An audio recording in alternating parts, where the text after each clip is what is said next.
Tervetuloa takaisin tänne Gabriellan keittiöön. Me jatketaan tänään pääruuan parissa. Ja mitäs meillä oli Oula tänään ohjelmassa? No tosiaan pääruoka, aika laivoilla klassikko naudan sisäfile. Paistetaan se kokonaisena, mistä on sitten kätevä leikata. Ja siihen paahdettuja juureksia ja klassikko soosi bearnaise-kastike, joka on itse asiassa aika simppeli tehdä. Ja siihen hyvät vinkit, miten se kotonakin onnistuu näppärästi. Mahtavaa. Lähdetään katsomaan, miten se valmistuu. No niin, päästään sitten pääruoan kimppuun ja pääruoan lihan kimppuun, itse asiassa naudan sisäfile. Ja me ollaan siistitty. Kannattaa se file, jos kauppias tekee sen teidän puolesta, niin siistiä ja nätti kokonainen filepätkä. Ottakaa hyvissä ajoin huoneen lämpöön se vähän temperoitumaan ensin. Ja tosiaan tehdään sen lisäkkeeksi sitten vähän paahdettuja juureksia, bearnaise-kastiketta. Laitetaan juurekset ensin uuniin, puhutaan sen jälkeen vähän lisää lihasta. Mulla on pestyjä juureksia, se on porkkanaa, perunaa isona palana ja palsternakkaa. Hyvin pestynä. Otetaan vähän päitä vaan pois ja ehkä puoliksi ja toi riittää. Mä en kuori niitä ollenkaan, paahdetaan ne kovassa lämmössä. Ja kun ne on hyvin pesty, niin toi pieni ohut kuori saa ihan vallan mainiosti siihen jäädä. Sitten perunasta mielikuvitusrajana sitten, minkä mallista, minkä näköistä tykkäättekin leikata. Niin. Ja viimetteenä sitten laitetaan vähän palsternakkaa. Oikeastaan siinä on juurekset. Laitetaan uunipellille. Vähän suolaa ja sitten vaan öljyä. Tiimiami sopii aina hyvin, ne ihan isona palana tonne joukkoon ja vähän humpsutellaan. Ja tämän jälkeen 170 astetta, vähän kotiuunista riippuen 180 astetta, niin semmonen 15-20 minuuttia. Laitetaan nää nyt uuniin. Okei, juurekset menee uuniin ja nyt voidaan iskeä sitten lihan kimppuun. Maustetaan liha ja pippurit pintaan ja pyöritellään mausteet siihen hyvin kiinni. Mä laitan tässä vadilla vähän pienen öljyn siihen ja nyt vaan paistinpannu kuumaksi. Ja aina kun lähdetään paistamaan, niin pannu pitää olla kuuma, jotta se liha lähtee heti paahtumaan, siihen tarttuu heti kunnon väri, eikä se tavallaan, jos se on liian alhainen se lämpötila siinä pannussa, niin se liha lähtee kiehumaan siihen eikä synny kunnon paistopintaa. Pieni pala täältä rosmariinia ja valkosipulille tehdään pieni käsittely kevyesti. Siihen saa jäädä nämä kuoret paikalle, ei haittaa yhtään mitään. Nostetaan liha pannuun, annetaan se hetken aikaa siinä ihan rauhassa paistua. Lisätään valkosipulit. Ja nyt kun pannu on ollut kuuma, niin huomaa siellä hyvä nätti paistopinta rupeaa olemaan jo. Ja tässä vaiheessa kun ollaan liha käännetty, niin lisätään muutama nokare siihen voita, jotta sitten meidän yrtit ja tuo valkosipuli mehustaa tätä ja voidaan vähän lusikalla nostella siihen sitten lihan päälle. Liha on paistettu, makuvoita nostellaan hyvin reippaasti tuohon lihan päälle. Ja oikeastaan nyt kun tämä lihapala on vähän isompi, sen kypsyyttä on vähän vaikeampi hallita nyt tässä pelkästään pannussa. Ja sen takia loppukypsennetään tämä liha sitten uunissa ja suosittelen ihan paistolämpömittaria. Mä laitan tää uuniin, mittari siihen. Mä itse tykkään syödä, että on niinku medium, niin silloin lämpötila on noin 5-6 astetta. Laitetaan liha nyt uuniin. No niin, liha ja kasvikset uunissa. Päästään kastikkeen teon saloihin. Tarvitaan siihen keltuaisia. Ohje on yksinkertainen, 5 kappaletta. Mulla on täällä 5 keltuaista. Laitetaan ne kattilaan. Näin. Ja sitten se kastike tarvii jotain hapokkuutta. Jos sieltä kotona löytyy sitruunamehua, se käy vallan mainiosti. Valkoviinietikkaa, se käy hyvin. Tai jos on ollut vähän viitseliäisyyttä, niin valkoviinistä, valkoviinietikasta ja ja yrteistä kiehauttaisi yksinkertaisesti niin kuin liemen. Mulla on nyt 5 keltuaista ja 5 ruokalusikkaa tätä lientä. Siinä meni 2, 3, 4 ja 5. Ja sen jälkeen 250 grammaa eli puoli pakettia voita.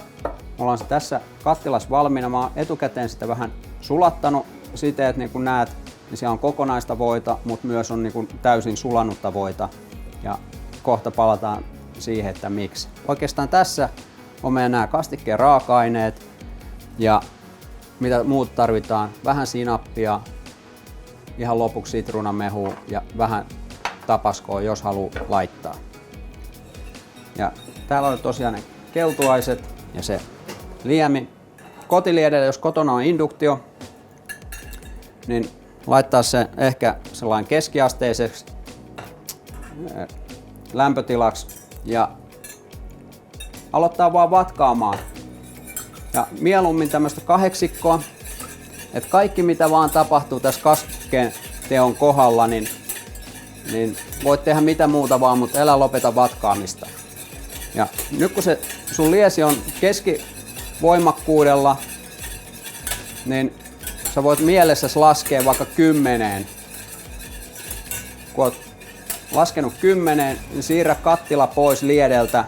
Eli tarkoitus on kypsentää keltuainen kypsäksi ennen kuin lähdetään lisäämään sitten voita. Ja nyt niin kuin huomaa, niin rakenne rupeaa muuttuu. Rupeaa olemaan vähän kiinteämpää. Ja nyt me voidaan todentaa se, että tämä keltuaine on kypsää. Me ei tarvitse mitata sitä mitenkään, kun me lähdetään lisäämään toi voi tänne kastikkeen joukkoon. Nyt oikeastaan mulla oli tässä tätä voita, mikä oli osittain sulanut.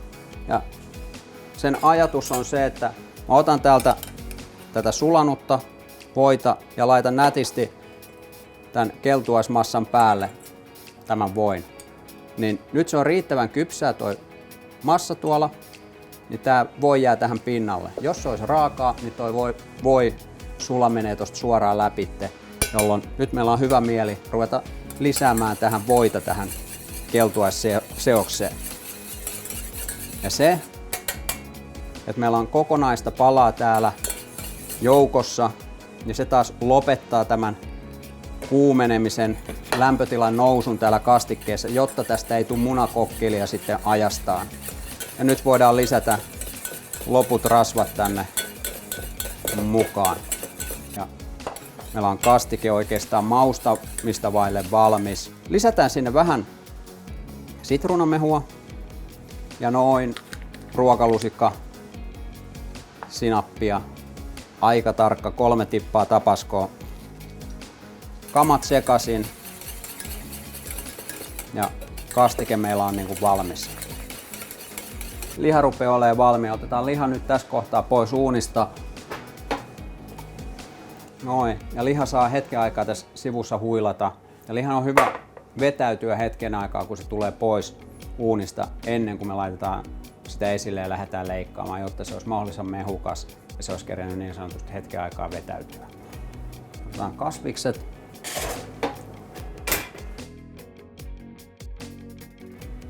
Ruohosipulit. Hienonnetaan vähän tuonne kasvisten joukkoon. Antaa väriä ja lisäksi sitten tietysti meidän bearnaiskastikkeeseen. Mihin tarvitaan vähän rakuunaa, persiljaa, ehkä kirveliä pikkusen voisi laittaa. Noin menee kasvisten päälle, saada vähän eloa niihin. Ja nämä yrtit kannattaa ehdottomasti ihan viimetteeksi just ennen tarjoilua ja laittaa tuonne kastikkeen joukkoon. Tohon. Noin. Tässä on vähän ajatus, että meillä oli kokonaisena toi liha, niin tästä on hyvä tehdä sitten vaikka vähän enemmän tämmönen vatimainen asettelu, mistä jokainen voi sitten itse ottaa kotona siitä ruokapöydästä omalle lautaselle. Leikataan seuraavaksi sitten liha.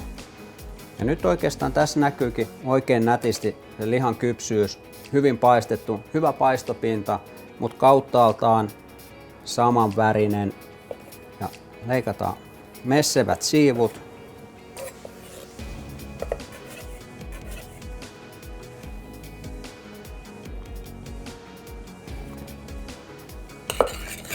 Aivan ihana bearnaise-kastike.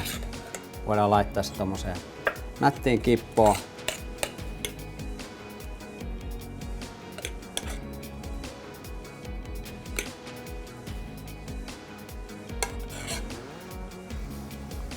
Ja noin, siinä olisi pääruoka valmiina. Ei muuta kuin kotona kokeilee ja nauttimaan sitten perheen kerran. Olkaa hyvä. Kiitos, että olitte mukana seuraamassa ja nähdään hyvän ruoan merkeissä punaisilla laivoilla.